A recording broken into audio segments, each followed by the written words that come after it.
जय हिंद दोस्तों। हम लोग UP PCS RO and ARO री एग्जाम 2024 के लिए ध्येय आईएएस का सामान्य हिंदी का प्रैक्टिस सेट को सॉल्व कर रहे हैं दोस्तों। हम लोगों ने प्रैक्टिस सेट नंबर फर्स्ट और प्रैक्टिस सेट नंबर सेकंड को देख लिया है। आज हम लोग प्रैक्टिस सेट नंबर थर्ड को देखने वाले हैं दोस्तों, जो कि यह UP PCS RO and ARO री एग्जाम 2024 के लिए बहुत ही महत्वपूर्ण प्रैक्टिस सेट है। यह ध्येय आईएएस का प्रैक्टिस सेट है। तो चलिए हम लोग देखते हैं आज क्वेश्चन नंबर। इसमें पहला दिया गया है कि निम्नलिखित में शुद्ध वर्तनी का चयन करना है। इसमें तो बताना है इसमें से कौन सा वर्तनी जो कि शुद्ध है। क्वेश्चन नंबर फर्स्ट में तो संग्रहित ये जो कि शुद्ध है दोस्तों। ऑप्शन नंबर इसका बी वाला सही आंसर होगा। संग्रहित क्या है? ये शुद्ध है। इसमें द्वारिका लिखा है तो द्वारिका कैसे होगा? द्वारका होगा। इसमें द्वारिका लिखा है लेकिन होगा क्या इसका शुद्ध रूप? द्वारका होगा। संग्रहित संग्रहित लिखा हुआ है तो संग्रहित कैसे होगा दोस्तों? संग्रहित ये वाला शुद्ध है। इसमें संश्लिष्ट संश्लिष्ट का वर्तनी क्या होता है? तो संश्लिष्ट का वर्तनी होता है दोस्तों। शुद्ध वर्तनी क्या होगा इसमें संश्लिष्ट का? संश्लिष्ट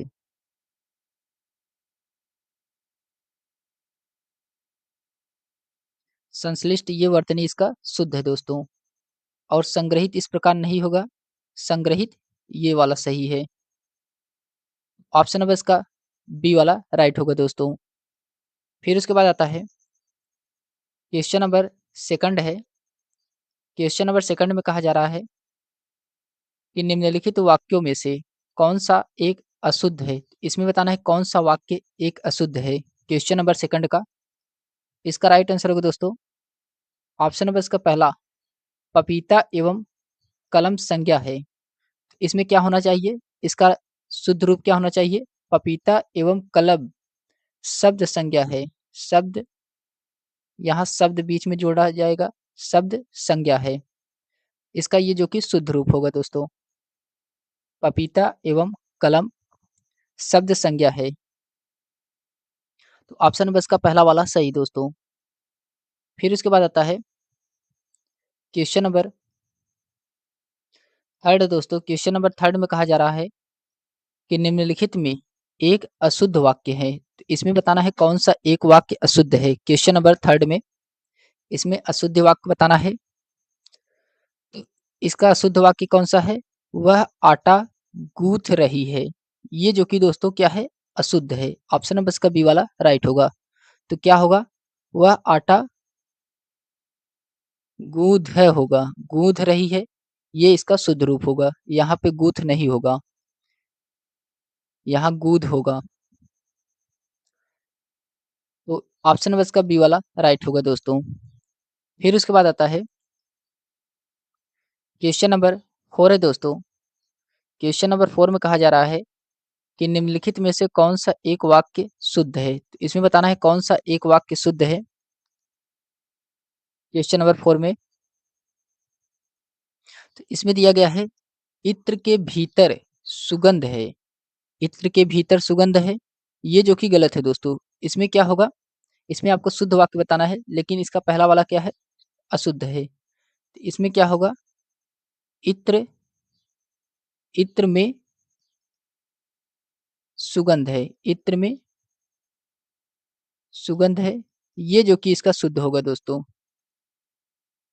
इत्र में सुगंध है, ये इसका शुद्ध होगा, ये वाला इसका गलत है। फिर उसके बाद आता है मोहन सारी रात भर जागता रहा। तो मोहन सारी रात भर जागता रहा, इसमें अशुद्ध वाक्य कौन सा है दोस्तों? तो मोहन रात भर जागता रहा, ये जो सारी दिया गया है ये गलत है। सारी यहाँ पे नहीं होना चाहिए। इसमें मोहन रात भर जागता रहा, ये जो कि इसका शुद्ध होगा। तीसरा है दोस्तों कि राधा रेल से लखनऊ जाएगी। राधा रेल से लखनऊ जाएगी। ऑप्शन नंबर इसका सी वाला ही दोस्तों सही है। ऑप्शन नंबर इसका सी सही है, यही इसमें शुद्ध रूप है। फिर चौथे में कहा जा रहा है कि अधजल मटकी छलकत जाए, तो अधजल मटकी छलकत जाए, तो यहाँ मटकी के स्थान पे क्या होगा? मटकी के स्थान पे गगरी होगा दोस्तों, गगरी। मटकी के स्थान पे क्या होगा? गगरी होगा, ना कि मटकी होगा। फिर उसके बाद आता है, अगर दोस्तों यह वीडियो आपको पसंद आ रही हो तो लाइक शेयर सब्सक्राइब अवश्य करें चैनल को, और कमेंट करके बताइए कि आपको यह वीडियो कैसा लगा। फिर उसके बाद आता है दोस्तों क्वेश्चन नंबर 5 है कि निम्नलिखित में से कौन सा एक शुद्ध रूप है? तो इसमें बताना है कौन सा एक शुद्ध रूप है क्वेश्चन नंबर 5वें का। स्वतंत्र, स्वतंत्र ये जो कि शुद्ध है दोस्तों। ऑप्शन नंबर इसका डी वाला राइट होगा दोस्तों। स्वतंत्र क्या है? ये शुद्ध है। जबकि समर्पण, समर्पण ऐसे नहीं होगा, समर्पण होगा स्मरण होगा, स्मरण, ये जो कि स्मरण ये सही है। फिर उसके बाद इसमें दिया गया है कि प्रामाणिक, प्रामाणिक में क्या होगा? प्रामाणिक,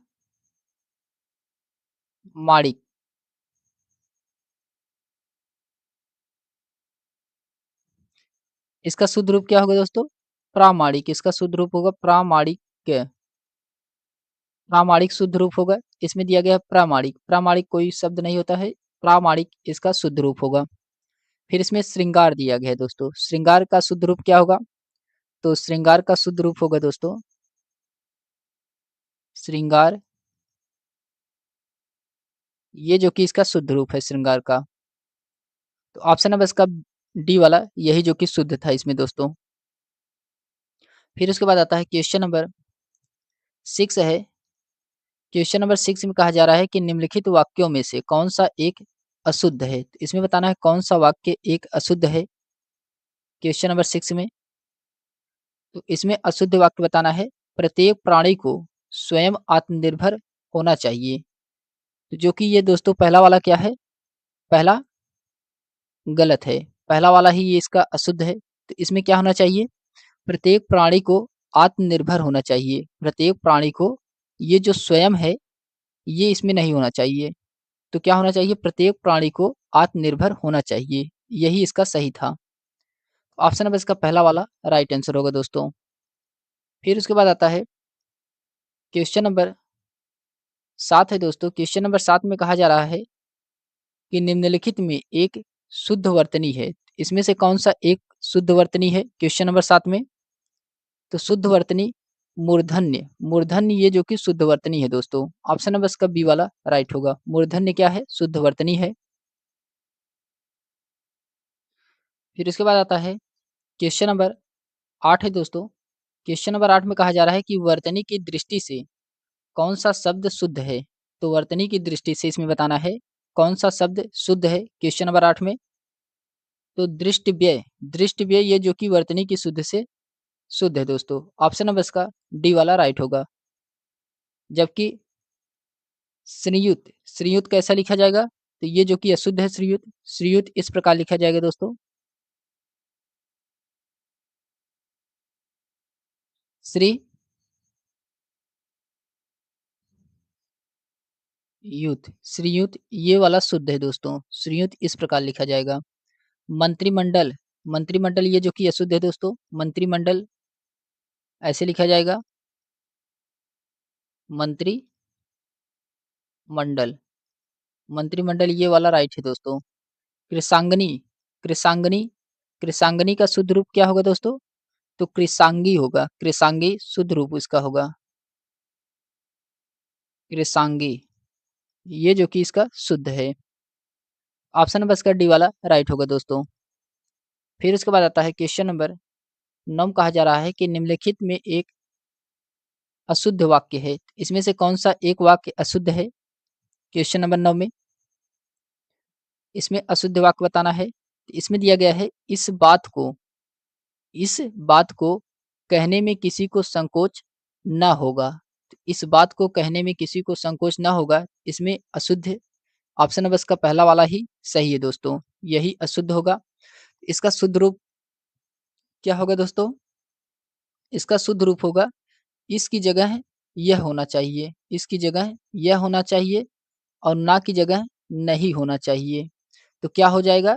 यह बात किसी को यह बात को कहने में किसी को संकोच नहीं होगा। ऑप्शन नंबर इसका पहला वाला सही दोस्तों। फिर उसके बाद आता है क्वेश्चन नंबर 10 है दोस्तों। क्वेश्चन नंबर 10 में कहा जा रहा है कि निम्नलिखित में से कौन सा एक शब्द अशुद्ध है। इसमें बताना है कौन सा एक शब्द अशुद्ध है क्वेश्चन नंबर 10 में। तो दारिद्रता, दारिद्रता ये जो कि अशुद्ध है दोस्तों। ऑप्शन नंबर इसका सी वाला सही है। तो दारिद्रता का शुद्ध रूप क्या होगा? तो दारिद्रता का शुद्ध रूप होता है दरिद्रता। दरिद्रता ये जो कि शुद्ध है दरिद्रता। जबकि इसमें अध्यात्म, सुपुर्खा, आविष्कार ये सभी शुद्ध हैं। फिर उसके बाद आता है क्वेश्चन नंबर 11 है दोस्तों। क्वेश्चन नंबर 11 में कहा जा रहा है कि निम्नलिखित विलोम युग्मों में एक त्रुटिपूर्ण है। तो कौन सा इसमें विलोम युग्म है जो कि त्रुटिपूर्ण है? क्वेश्चन नंबर 11 में दिया गया है, इसमें शब्द दिया गया है और विलोम दिया गया है। इसमें बताना है कौन सा त्रुटिपूर्ण है क्वेश्चन नंबर 11 में। तो इसमें दिया गया है घोष का सघोष दिया गया है। घोष का सघोष दिया गया है जो कि यही त्रुटिपूर्ण है दोस्तों। ऑप्शन नंबर इसका सी वाला राइट होगा, यही त्रुटिपूर्ण है। तो घोष का विलोम क्या होता है? तो घोष का विलोम होता है दोस्तों, घोष का विलोम क्या होता है? तो घोष का विलोम अघोष होता है। अघोष होता है या तो क्या होता है? निर्घोष होता है।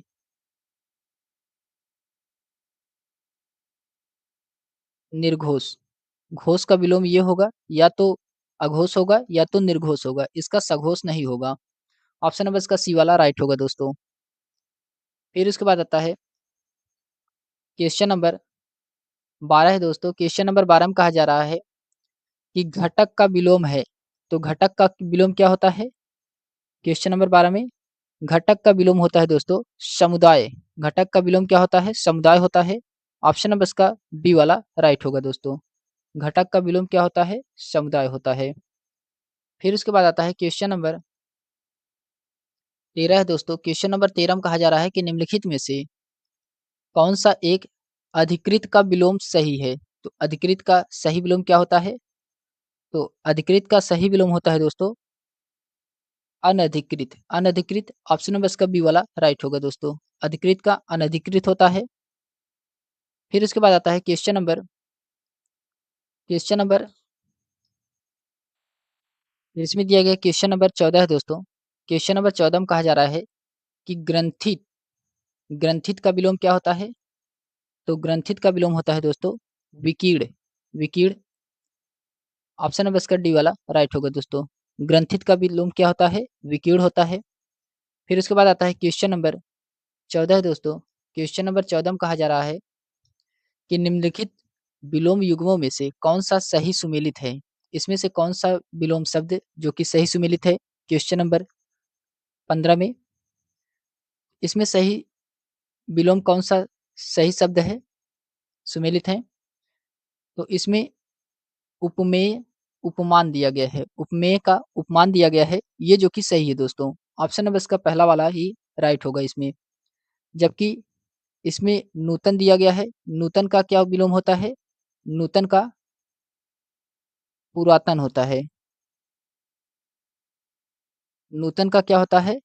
पुरातन होता है। उसके बाद प्रसारण का क्या होता है? प्रसारण का विलोम होता है संकुचित।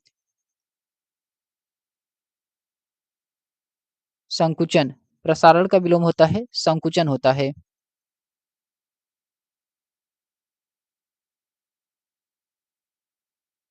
और इसमें आवर्तक का विलोम अनावर्तक दिया गया है, ये भी सही दोस्तों। आवर्तक का विलोम अनावर्तक ये भी सही है इसमें। पहला और दूसरा इसमें दोनों सही है दोस्तों। फिर इसके बाद आता है पहला दूसरा इसमें दोनों सही है दोस्तों। तो ऑप्शन नंबर इसका पहला वाला राइट होगा दोस्तों। ए और दो इसमें दोनों सही हैं। फिर उसके बाद आता है क्वेश्चन नंबर 16 है दोस्तों। क्वेश्चन नंबर 16 में कहा जा रहा है कि चांचल्य, चांचल्य का विलोम क्या है? तो क्वेश्चन नंबर 16 में चांचल्य का विलोम बताना है। तो चांचल्य का विलोम होता है दोस्तों अस्थैर्य। अस्थैर्य होता है चांचल्य का विलोम। ऑप्शन नंबर इसका डी वाला राइट होगा। फिर उदातन। उदातन का सही विलोम क्या होता है? तो उदातन का सही विलोम अनुदातन होता है। उदातन का सही विलोम क्या होता है? तो अनुदातन होता है। ऑप्शन नंबर इसका डी वाला राइट होगा दोस्तों। उदातन का सही विलोम क्या होता है? अनुदातन होता है। और इसमें दिया गया है तीक्ष्ण। तीक्ष्ण का विलोम क्या होता है? तो तीक्ष्ण का विलोम मंद होता है दोस्तों। तीक्ष्ण का विलोम क्या होता है? मंद होता है। ऑप्शन नंबर इसका बी वाला राइट होगा दोस्तों। फिर उसके बाद आता है क्वेश्चन नंबर 18 है। क्वेश्चन नंबर 18 में कहा जा रहा है कि खेचर। खेचर का विलोम क्या है? तो खेचर का विलोम होता है दोस्तों भूचर। खेचर का विलोम क्या होता है? भूचर होता है। ऑप्शन नंबर इसका पहला वाला सही दोस्तों। खेचर का विलोम भूचर होता है। फिर उसके बाद आता है क्वेश्चन नंबर 19 है दोस्तों। क्वेश्चन नंबर 19 में कहा जा रहा है कि निम्नलिखित में से कौन सा प्रसन्न का सही विलोम शब्द है? तो प्रसन्न का विलोम क्या होता है? क्वेश्चन नंबर 19 में प्रसन्न का विलोम होता है दोस्तों अप्रसन्न होता है, खिन्न होता है और दुखी। ये तीनों प्रसन्न के विलोम होते हैं दोस्तों। इसका राइट आंसर क्या होगा? ऑप्शन नंबर इसका डी वाला राइट होगा। उपरोक्त में से सभी जो कि ये प्रसन्न के विलोम शब्द हैं। फिर उसके बाद आता है क्वेश्चन नंबर 20 है दोस्तों कि विकास का विलोम क्या है? तो इसमें विकास का विलोम बताना है। विकास का विलोम क्या होता है? तो हास होता है। विकास का विलोम हास होता है। ऑप्शन नंबर इसका डी वाला राइट होगा दोस्तों। विकास का विलोम हास होता है। फिर क्वेश्चन नंबर 21 है दोस्तों। क्वेश्चन नंबर 21 में कहा जा रहा है कि निम्नलिखित में से एक अशुद्ध पर्यायवाची है। तो एक अशुद्ध पर्यायवाची है क्वेश्चन नंबर 21 में। कौन सा इसमें अशुद्ध पर्यायवाची है? तो इसमें दिया गया है चतुर्भुज, सदानंद। चतुर्भुज, सदानंद ये जो कि अशुद्ध है दोस्तों। सदानंद ये किसका पर्यायवाची है? तो ये ब्रह्मा का पर्यायवाची है। सदानंद ब्रह्मा का पर्यायवाची है। और चतुर्भुज, चतुर्भुज किसका पर्यायवाची है? तो चतुर्भुज ये विष्णु का पर्यायवाची है। विष्णु का। इसमें यही दो की अशुद्ध है। ऑप्शन नंबर इसका बी वाला जो दोस्तों अशुद्ध है। जबकि इसमें गेह का निकेतक दिया गया है। ये किसके पर्यायवाची हैं? गेह और निकेतक ये घर के पर्यायवाची हैं। घर का पर्यायवाची है। विभाकर, रकापाती। विभाकर, रकापाती ये किसके पर्यायवाची हैं? तो ये चंद्रमा के पर्यायवाची हैं। फिर उसके बाद आता है वासन दुकुल। वासन दुकुल ये किसके पर्यायवाची हैं? तो ये वस्त्र के हैं। वस्त्र का पर्यायवाची है। फिर उसके बाद आता है क्वेश्चन नंबर 22 है दोस्तों। क्वेश्चन नंबर 22 में कहा जा रहा है कि निम्नलिखित शब्दों में से कौन सा एक भौरा का पर्यायवाची नहीं है? इसमें बताना है भौरा का पर्यायवाची कौन सा इसमें नहीं है क्वेश्चन नंबर 22 में। तो सिलीमुख। सिलीमुख ये जो कि भौरा का पर्यायवाची नहीं है। तो सिलीमुख किसका पर्यायवाची है? तो ये बाण का। बाण का पर्यायवाची है सिलीमुख। ये बाण का पर्यायवाची है। तो ऑप्शन नंबर इसका पहला वाला राइट होगा दोस्तों। ये भौरा का पर्यायवाची नहीं है। भौरा का और पर्यायवाची क्या होता है? तो भौरा का पर्यायवाची होता है दोस्तों सिलीमुख। फिर उसके बाद अष्टपद, भृंग ये जो कि भौरा के पर्यायवाची है। फिर उसके बाद आता है सारंग। सारंग, सारंग ये भौरा के पर्यायवाची है। द्विज, द्विज भी भौरा का पर्यायवाची है। चंचरीक, चंचरीक, चंचरीक ये भी भौरा का पर्यायवाची है। द्विरेफ, द्विरेफ ये क्या है? ये भौरा के पर्यायवाची है। ऑप्शन नंबर इसका पहला वाला राइट है दोस्तों इसमें। फिर उसके बाद आता है क्वेश्चन नंबर 23 है दोस्तों। क्वेश्चन नंबर 23 में कहा जा रहा है कि ललना किसका पर्यायवाची है? तो ललना ये किसका पर्यायवाची है? तो ललना ये स्त्री का पर्यायवाची है। किसका है? स्त्री का पर्यायवाची ललना होता है।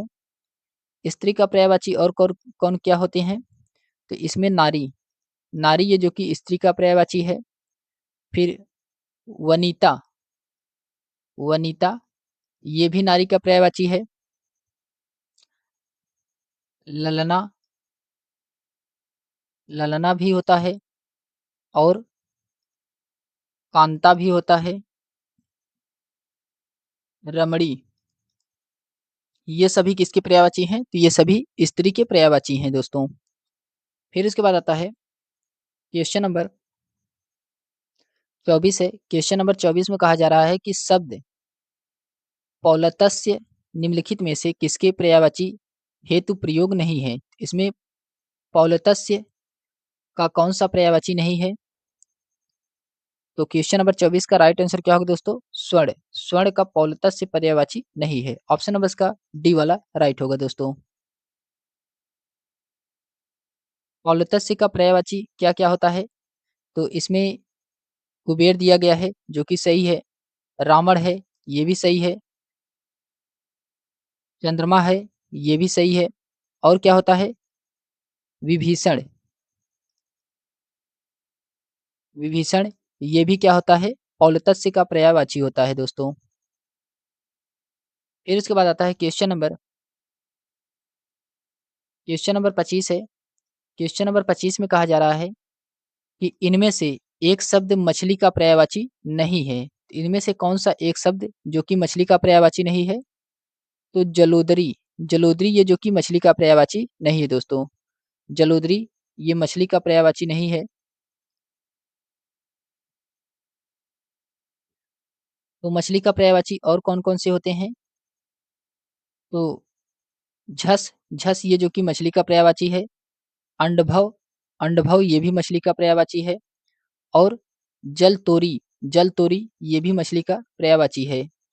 और मीन, मीन ये भी मछली का पर्यायवाची है। मीन भी स- सफरी, सफरी ये भी मछली का पर्यायवाची है।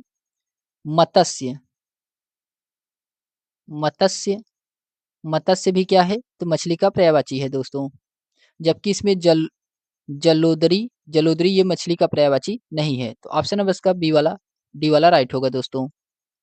फिर उसके बाद आता है क्वेश्चन नंबर 26 है। क्वेश्चन नंबर 26 में कहा जा रहा है कि निम्नलिखित पर्यायवाची युग्मों में से कौन सा एक सही सुमेलित है?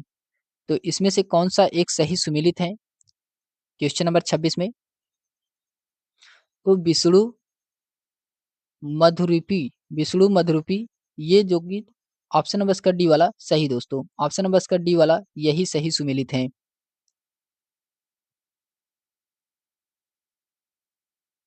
फिर उसके बाद आता है दोस्तों क्वेश्चन नंबर 27 है कि शुद्ध पर्यायवाची वर्ग का चयन करें। शुद्ध पर्यायवाची वर्ग का चयन करना है क्वेश्चन नंबर 27 में। इसमें शुद्ध पर्यायवाची वर्ग का चयन करना है। तो दिया गया है डोगी, तरड़ी, जलपात्रा। डोगी, तरड़ी, जलपात्रा ये किसका पर्यायवाची है? तो ये नौका का है।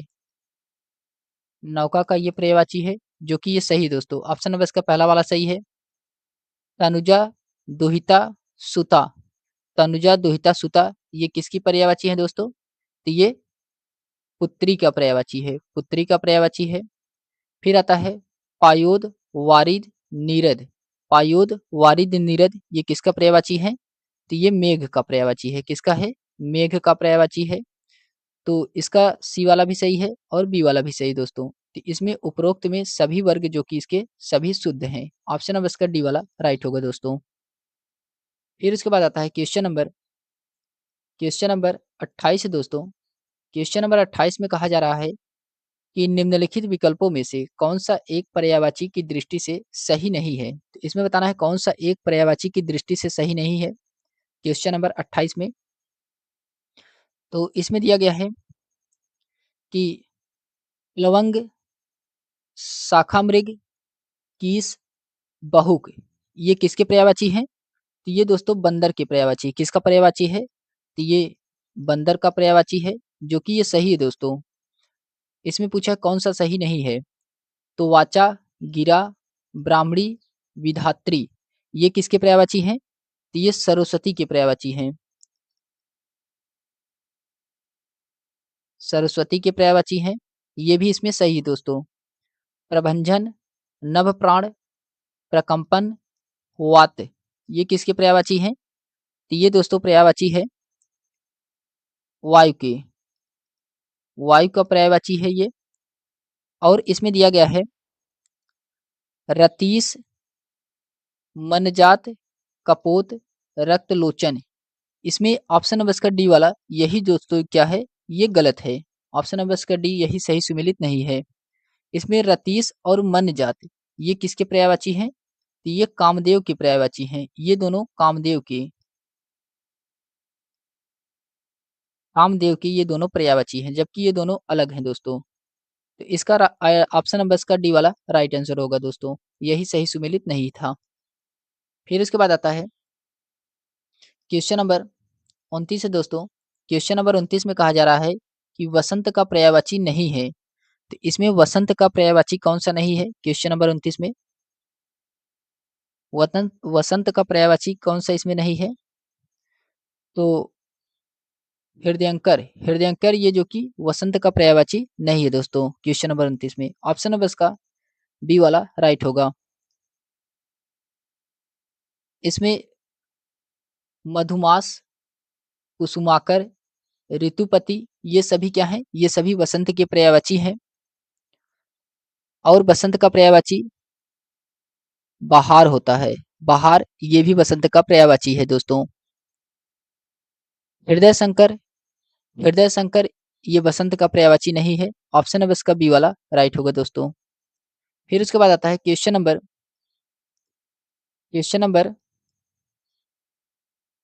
30 है दोस्तों।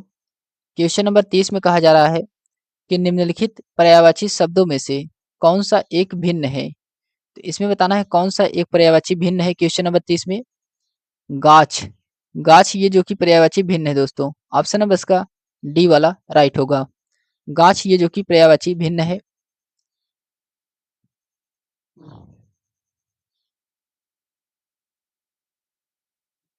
ये गाछ किसका किसका पर्यायवाची है दोस्तों? तो ये वृक्ष का पर्यायवाची है। वृक्ष का पर्यायवाची है गाछ।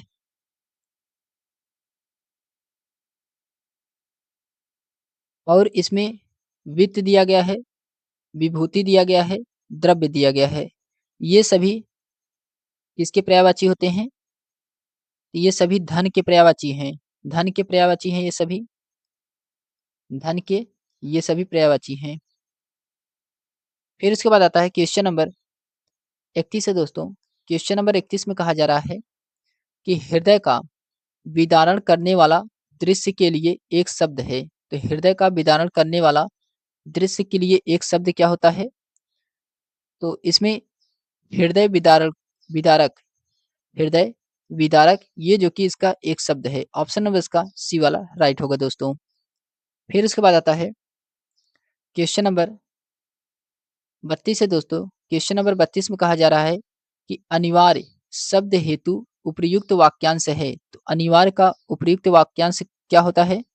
तो अनिवार्य का मतलब होता है दोस्तों जिसका निवारण ना हो सके उसे क्या कहते हैं? तो अनिवार्य कहा जाता है। जिसका निवारण ना हो सके उसे अनिवार्य कहा जाता है।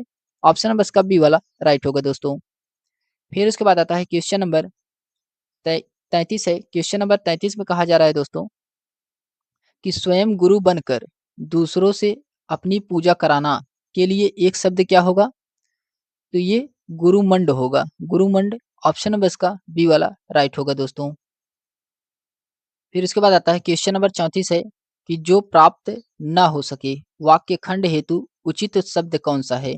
तो जो प्राप्त ना हो सके उसके लिए वाक्य खंड उचित शब्द क्या होगा? तो पर्याय, अपर्याय का होता है जो प्राप्त ना हो सके। ऑप्शन नंबर इसका बी वाला राइट होगा दोस्तों। फिर उसके बाद आता है क्वेश्चन नंबर 35 है दोस्तों। क्वेश्चन नंबर 35 में कहा जा रहा है कि अप्रमेय किस वाक्य के लिए एक शब्द है? तो अप्रमेय किस वाक्य के लिए एक शब्द होता है? ये होगा दोस्तों अप्रमेय का मतलब होता है जो प्रमाण द्वारा सिद्ध न हो सके, उसे क्या कहते हैं? उसे अप्रमेय कहते हैं। ऑप्शन नंबर इसका डी वाला राइट होगा दोस्तों। जो प्रमाण के द्वारा सिद्ध न हो सके उसे अप्रमेय कहा जाता है। फिर उसके बाद आता है क्वेश्चन नंबर 36 है दोस्तों। क्वेश्चन नंबर 36 में कहा जा रहा है कि पिंडज शब्द हेतु उचित वाक्यांश क्या है? तो पिंडज का उचित वाक्यांश क्या होता है? तो जिसका जन्म शरीर से हो उसे क्या कहते हैं? उसे पिंडज कहा जाता है। ऑप्शन नंबर इसका पहला वाला ही राइट होगा दोस्तों। फिर जिसका जन्म अंडे से हो उसे क्या कहते हैं?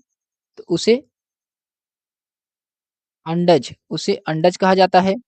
और प्रार्थना करने वाला व्यक्ति को क्या कहते हैं? तो प्रार्थी कहते हैं। क्या कहते हैं? प्रार्थी कहा जाता है, प्रार्थी। फिर उसके बाद आता है जिसकी प्रार्थना पूरी हो गई हो उसे क्या कहते हैं? तो कामना पूर्ण कामना कहते हैं जिसकी प्रार्थना पूरी हो गई हो। फिर उसके बाद आता है दोस्तों क्वेश्चन नंबर 37 है। क्वेश्चन नंबर 37 में कहा जा रहा है कि जो अधिक समय तक जीवित रहने के इच्छुक हो उसके लिए एक शब्द क्या होता है? जो अधिक समय तक जीवित रहने के लिए इच्छुक हो उसके लिए एक शब्द होता है तो दोस्तों जीजी विसु होता है। जीजी विसु होता है। ऑप्शन नंबर इसका डी वाला राइट होगा दोस्तों। जीजी विसु होता है। फिर उसके बाद आता है क्वेश्चन नंबर क्वेश्चन नंबर 38 है दोस्तों। क्वेश्चन नंबर 38 में कहा जा रहा है कि इसमें कौन सा एक बेमेल है? क्वेश्चन नंबर 38 में बताना है कि इसमें से कौन सा एक बेमेल है जो अवैध संतान हो। जारज कहा जाता है जो कि सही है। गोद लिया हुआ पुत्र दत्तक कहलाता है, ये भी सही है। जो ऊंचे कुल में उत्पन्न हुआ हो उसे कुलीन कहा जाता है, तो ये भी सही है। जिसका जन्म शूद्र वर्ण में हुआ हो उसे शोषित, ये जो कि गलत है दोस्तों। यही ऑप्शन नंबर इसका डी वाला यही जो कि बेमेल है। तो इसमें क्या राइट आंसर होगा दोस्तों? ऑप्शन नंबर इसका डी वाला सही है। तो जिसका जन्म शूद्र में वर्णित हुआ हो उसके लिए क्या शब्द प्रयोग किया जाता है? तो उसके लिए शोषित का शब्द नहीं प्रयोग किया जाता है दोस्तों। उसके लिए क्या प्रयोग किया जाता है? तो अंत्यज का प्रयोग किया जाता है। अंत्यज का मतलब होता है जिसका जन्म शूद्र वर्ण में हुआ हो उसे क्या कहते हैं? तो उसे अंत्यज कहा जाता है। ऑप्शन नंबर इसका डी वाला राइट होगा। फिर उसके बाद आता है क्वेश्चन नंबर 39 है। क्वेश्चन नंबर 39 में कहा जा रहा है कि राज्य के प्रधान द्वारा निकाला गया आधिकारिक आदेश के लिए एक शब्द क्या होगा? तो राज्य के प्रधान द्वारा निकाला गया आधिकारिक आदेश के लिए एक शब्द क्या होता है? तो ये अध्यादेश कहलाता है। क्या कहलाता है? अध्यादेश कहलाता है। ऑप्शन नंबर इसका बी वाला राइट होगा। फिर उसके बाद आता है क्वेश्चन नंबर 40 है दोस्तों। क्वेश्चन नंबर 40 में कहा जा रहा है जो धरती फोड़कर जन्मता हो वाक्यांश हेतु उचित शब्द क्या होगा? तो जो धरती फोड़कर जन्मता हो उसके लिए क्या कहा जाता है? तो उसके लिए कहा जाता है दोस्तों उद्भिज कहा जाता है। उद्भिज कहा जाता है। और द्विज द्विज के लिए क्या होता है? तो जो 2 बार जन्म लेता हो उसे द्विज कहा जाता है। और स्वयंभू में स्वयं से उत्पन्न वाले इसको स्वयंभू कहते हैं।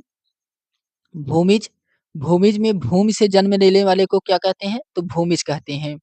तो ऑप्शन नंबर इसका बी वाला राइट होगा दोस्तों। उद्भिज जो धरती फोड़कर जन्म हो उसे उद्भिज कहा जाता है।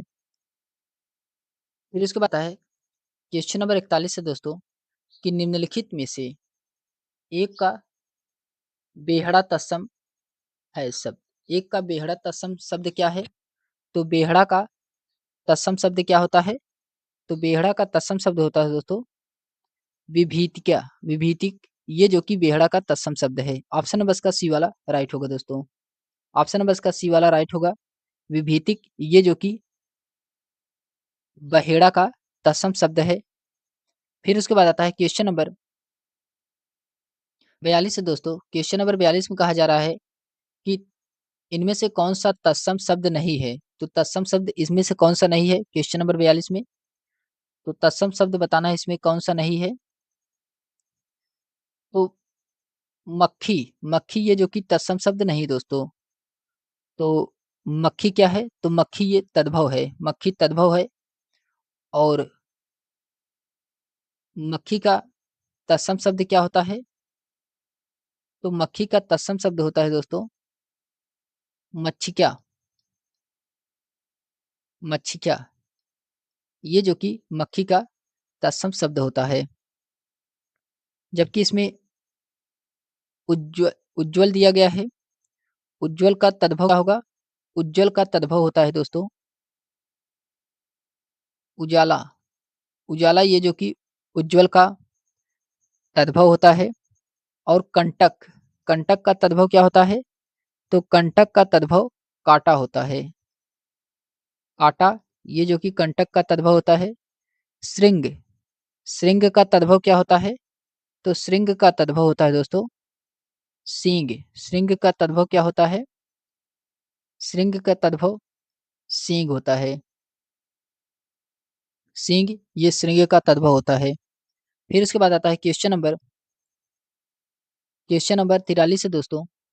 क्वेश्चन नंबर 43 में कहा जा रहा है कि निम्नलिखित में से एक तत्सम शब्द है। तो इसमें बताना है कौन सा एक तत्सम शब्द है क्वेश्चन नंबर 43 में। तो तत्सम शब्द इसमें बताना है। तो उद्गत, उद्गत क्या है? ये तत्सम शब्द है दोस्तों। उद्गत क्या है? तत्सम शब्द है। इसका तद्भव क्या होगा? तो तद्भव इसका होगा दोस्तों तद्भव उगना। उगना ये जो कि तद्भव होगा। फिर उसके बाद आता है क्वेश्चन नंबर 44 है दोस्तों। क्वेश्चन नंबर 44 में कहा जा रहा है कि इसमें बताना है क्वेश्चन नंबर 44 में कि तद्भव की दृष्टि से अशुद्ध है। तो तद्भव की दृष्टि से इसमें से कौन सा युग्म अशुद्ध है क्वेश्चन नंबर 44 में? तो तद्भव की दृष्टि से इसमें अशुद्ध वाक्य बताना है। तो इसमें दिया गया है हिरण्य घोटक, ये जो कि अशुद्ध है दोस्तों। ऑप्शन नंबर इसका डी वाला राइट होगा। हिरण्य घोटक ये जो कि अशुद्ध है। तो घोटक, घोटक क्या है? घोटक तत्सम है। इसका तद्भव क्या होगा? तो घोड़ा, घोड़ा इसका तद्भव होगा। और हिरण्य, हिरण्य दिया गया है। हिरण्य क्या है? हिरण्य ये तत्सम है। और इसका तद्भव क्या होगा? हिरन होगा। इसका तद्भव क्या होगा? हिरन। ऑप्शन नंबर इसका डी वाला यही जो कि अशुद्ध था दोस्तों। फिर उसके बाद आता है क्वेश्चन नंबर 45 है। क्वेश्चन नंबर 45 में कहा जा रहा है कि खिचड़ी का तत्सम है। तो खिचड़ी का इसमें तत्सम बताना है। खिचड़ी का तत्सम क्या होता है? तो कृसर होता है। खिचड़ी का तत्सम कृसर होता है। ऑप्शन नंबर इसका सी वाला राइट होगा दोस्तों। फिर उसके बाद आता है क्वेश्चन नंबर 46 है। क्वेश्चन नंबर 46 में कहा जा रहा है कि एक तत्सम शब्द है। तो इनमें से कौन सा एक तत्सम शब्द है क्वेश्चन नंबर 46 में? क्वेश्चन नंबर 46 में बताना है इनमें से कौन सा एक तत्सम शब्द है। उलूक, उलूक क्या है दोस्तों? ये तत्सम शब्द है। ऑप्शन नंबर इसका पहला वाला सही दोस्तों। तो उलूक का तद्भव क्या होता है? उलूक का तद्भव उल्लू होता है। उल्लू होता है उलूक का तद्भव। और जबकि ईंट का तत्सम क्या होता है? तो ईंट का तत्सम इंटका होता है। इंटका ये जो कि ईंट का तत्सम होता है। चबूतरा, चबूतरा का तत्सम क्या होता है? तो चबूतरा का तत्सम होता है दोस्तों चबूतरा का तत्सम होता है चतवाल। चतवाल ये जो कि चबूतरा का तत्सम होता है। जबकि इसमें पुजारी दिया गया है। पुजारी का तत्सम क्या होगा? पुजारी का तत्सम होता है पूजाकारी। पूजाकारी ये जो कि पूजा का तत्सम शब्द होता है। फिर उसके बाद आता है दोस्तों क्वेश्चन नंबर 47 है। क्वेश्चन नंबर 47 में कहा जा रहा है कि निम्नलिखित में से कौन सा एक तद्भव तत्सम की दृष्टि से युग्मगत है। तो इसमें तद्भव तत्सम की दृष्टि से कौन सा युग्म गलत है क्वेश्चन नंबर 47 में? तो इसमें दिया गया है बालम और स्वामी, ये जो कि गलत है दोस्तों। बालम और स्वामी ये गलत है। ऑप्शन नंबर इसका सी वाला यही राइट होगा दोस्तों। बालम का सही तत्सम क्या होता है? तो बालम का तत्सम होता है दोस्तों बल्लभ। बालम का तत्सम क्या होता है दोस्तों? तो बालम का तत्सम वल्लभ होता है। वल्लभ होता है, ना कि स्वामी होता है। ऑप्शन नंबर इसका सी वाला राइट होगा दोस्तों। फिर उसके बाद आता है क्वेश्चन नंबर 48 है। इसमें कहा जा रहा है कि उल्लास उल्लास का तत्सम क्या होता है? तो उल्लास का तत्सम होता है दोस्तों, उल्लास का तत्सम होता है हुल्लास। हुल्लास ऑप्शन नंबर इसका पहला वाला सही दोस्तों। उल्लास का तत्सम क्या होता है? तो हुल्लास होता है। फिर उसके बाद आता है क्वेश्चन नंबर 49 दिया गया है दोस्तों कि एक तद्भव शब्द है, तो इनमें से कौन सा एक तद्भव शब्द है क्वेश्चन नंबर 49 में? तो बीन, बीन ये जो कि तद्भव शब्द है दोस्तों। ऑप्शन नंबर इसका पहला वाला राइट होगा। बीन ये तद्भव शब्द है। ऑप्शन नंबर इसका पहला सही है। फिर उसके बाद आता है क्वेश्चन नंबर 50 दोस्तों। क्वेश्चन नंबर 50 दिया गया है कि आखर, आखर शब्द का तत्सम क्या होगा? तो आखर शब्द का इसमें तत्सम बताना है क्वेश्चन नंबर 50 में। आखर शब्द का तत्सम होता है दोस्तों अक्षर, अक्षर होता है। ऑप्शन नंबर इसका बी वाला राइट होगा। फिर उसके बाद आता है क्वेश्चन नंबर 51 है कि एक विशेष पद नहीं है, तो इनमें से कौन सा एक विशेष पद नहीं है क्वेश्चन नंबर 51 में? तो दानव, दानव ये जो कि विशेष पद नहीं है। ऑप्शन नंबर इसका पहला वाला सही दोस्तों। दानव क्या है? दानव ये विशेष पद नहीं है। तो दानव का विशेष पद क्या होगा दोस्तों? तो दनु, दनु ये जो कि दानव का विशेष पद होगा। और इसमें प्रदान दिया गया है, प्रदान का विशेषण क्या होगा? प्रदान का विशेषण होता है दोस्तों प्रदत्त, प्रदत्त ये जो कि प्रदान का विशेषण होता है। ध्वंस दिया गया है, ध्वंस का ये विशेष्य है, इसका विशेषण क्या होगा ध्वंस का? तो ध्वंस का विशेषण होगा दोस्तों ध्वस्त, ध्वस्त ये जो कि ध्वंस का विशेषण होगा। पहरा, पहरा का विशेषण क्या होगा दोस्तों? पहरा का विशेषण होता है पहरेदार, पहरेदार, पहरेदार होता है।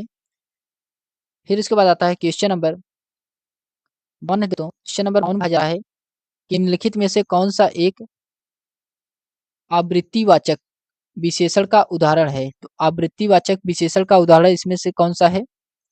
तो तिगुना, तिगुना ऑप्शन नंबर इसका बी वाला राइट होगा दोस्तों। इसको में तिगुना इसका राइट आंसर होगा। फिर उसके बाद आता है क्वेश्चन नंबर 53 है दोस्तों। क्वेश्चन नंबर 53 कहा जा रहा है कि निम्नलिखित में से कौन सा एक विशेष विशेषण की दृष्टि से गलत है? तो इसमें से बताना है कौन सा एक विशेष विशेषण की दृष्टि से गलत है क्वेश्चन नंबर 53 में। तो तलब तालीब, तलब तालीब ये जो कि गलत है दोस्तों। तो तलब क्या है? तो तलब इसमें विशेष से है, इसका विशेषण क्या होता है? तो विशेषण इसका होता है दोस्तों तालिब नहीं होगा, इसका विशेषण क्या होता है? तो विशेषण इसका तलबगार होता है, तलबगार होता है, तालिब नहीं होता है। तो ऑप्शन नंबर इसका पहला वाला ही दोस्तों गलत है। फिर उसके बाद आता है क्वेश्चन नंबर 54 है दोस्तों। क्वेश्चन नंबर 54 में कहा जा रहा है कि निम्नलिखित में से कौन सा एक पद विशेषण नहीं है? इसमें से कौन सा एक पद विशेषण नहीं है क्वेश्चन नंबर 54 में? तो उपलब्धि ये जो कि विशेषण नहीं है दोस्तों। ऑप्शन नंबर इसका पहला वाला राइट होगा। फिर उसके बाद आता है क्वेश्चन नंबर 55 है दोस्तों। क्वेश्चन नंबर 55 में कहा जा रहा है कि निम्नलिखित में सही युग्म है विशेषण और विशेष्य। इसमें से कौन सा सही युग्म है विशेषण और विशेष्य में? तो इसमें दिया गया है भौतिक भूत, ये जो कि सही दोस्तों, भौतिक भूत ये सही है। फिर भव्य, भवन ये भी सही है। भ्रष्ट, भ्रंश ये भी सही है। इसमें सभी सही सुमेलित हैं दोस्तों। ऑप्शन नंबर इसका डी वाला राइट होगा क्वेश्चन नंबर 55 का। फिर उसके बाद आता है दोस्तों क्वेश्चन नंबर 56 आता है। इसमें बताना है निम्नलिखित में से कौन सा एक विशेष्य शब्द है? तो इसमें विशेष्य शब्द कौन सा है क्वेश्चन नंबर 56 में? तो विशेष्य शब्द बताना है इसमें कौन सा है? तो आकाश, आकाश ये जो कि क्या है दोस्तों विशेष्य शब्द है। ऑप्शन नंबर इसका पहला वाला राइट होगा। इसका विशेषण क्या होगा दोस्तों आकाश का? तो आकाशीय, आकाशीय इसका विशेषण होगा। फिर उसके बाद आता है क्वेश्चन नंबर 57 है दोस्तों। क्वेश्चन नंबर 57 कहा जा रहा है कि निम्नलिखित में से कौन सा एक परिमाणवाचक विशेषण है? तो परिमाणवाचक विशेषण इसमें से कौन सा है क्वेश्चन नंबर 57 में? तो 2 किलो आलू, 2 किलो आलू क्या है, ये परिमाणवाचक विशेषण है। ऑप्शन नंबर इसका डी वाला राइट होगा दोस्तों। नया कपड़ा, नया कपड़ा क्या है, तो ये गुणवाचक है। नया कपड़ा गुणवाचक है। प्रत्येक व्यक्ति, प्रत्येक व्यक्ति क्या है दोस्तों, संख्यावाचक है। और एक दर्जन केला, एक दर्जन केला क्या है, तो ये भी संख्यावाचक है दोस्तों। फिर उसके बाद आता है क्वेश्चन नंबर 58 है। क्वेश्चन नंबर 58 में कहा जा रहा है दोस्तों कि इसमें बताना है कि निम्नलिखित में से किस एक में क्रिया विशेषण शब्द का प्रयोग किया गया है। तो कौन से में क्रिया विशेषण शब्द का प्रयोग किया गया है, क्वेश्चन नंबर 58 में क्रिया विशेषण इसमें कौन सा शब्द प्रयोग किया गया है, इसको बताना है। क्वेश्चन नंबर 58 में क्रिया विशेषण शब्द को बताना है। आइए देखते हैं कौन सा इस क्रिया विशेषण शब्द का प्रयोग किया गया है। तो इसका राइट आंसर क्या होगा दोस्तों, क्रिया विशेषण शब्द का प्रयोग किया गया है इसमें सफेद घोड़ा तेज दौड़ता है। सफेद घोड़ा तेज दौड़ता है, इसमें क्रिया विशेषण शब्द का प्रयोग किया गया है। ऑप्शन नंबर इसका डी वाला राइट होगा दोस्तों। इसमें दौड़ना ये जो कि क्रिया है तथा तेज क्या है, उसकी विशेषता बता रहा है। तो ऑप्शन नंबर इसका डी वाला राइट होगा दोस्तों। फिर उसके बाद आता है क्वेश्चन नंबर 59 है। क्वेश्चन नंबर 59 में कहा जा रहा है दोस्तों कि अलंकार का विशेषण पद है। तो अलंकार का विशेषण पद क्या होता है, तो अलंकृत होता है। अलंकार का विशेषण क्या होता है, अलंकृत होता है। ऑप्शन नंबर इसका बी वाला राइट होगा दोस्तों। फिर उसके बाद आता है क्वेश्चन नंबर 60 है दोस्तों। क्वेश्चन नंबर 60 में कहा जा रहा है कि निम्नलिखित युग्मों में से कौन सा एक विशेषण की दृष्टि से अशुद्ध है। तो इसमें बताना है कौन सा एक विशेषण की दृष्टि से अशुद्ध है। चैत्य दिया गया है, चैत्य दिया गया है और चित्र दिया गया है, ये जो कि अशुद्ध है दोस्तों। चैत्र और चित्र अशुद्ध है। ये दोनों क्या हैं, ये दोनों विशेष्य हैं दोस्तों। क्या है दोनों, ये दोनों विशेष्य हैं, विशेष्य है। जबकि इसमें चैत का विशेषण क्या होगा, चैत का विशेषण होता है दोस्तों चैती। चैत का विशेषण चैती होता है। और चित्र का विशेषण क्या होता है, तो चित्र का विशेषण होता है दोस्तों चितेरा। चितेरा ये जो कि चित्र का विशेषण होता है। तो हम लोगों ने क्वेश्चन नंबर 60 तक प्रैक्टिस सेट नंबर 3 को देखे हैं दोस्तों। इसके बाद हम लोग नेक्स्ट वीडियो में प्रैक्टिस सेट नंबर 4 को देखने वाले हैं। तो आज के लिए बस इतना ही दोस्तों। अगर ये वीडियो आपको पसंद आई हो तो लाइक शेयर सब्सक्राइब अवश्य करें और कमेंट करके बताइए कि आपको यह वीडियो कैसा लग रहा है, उससे हमें फीडबैक मिलेगा दोस्तों। तो आज के लिए बस इतना ही दोस्तों। मिलते हैं हम लोग एक नेक्स्ट वीडियो में, तब तक के लिए धन्यवाद।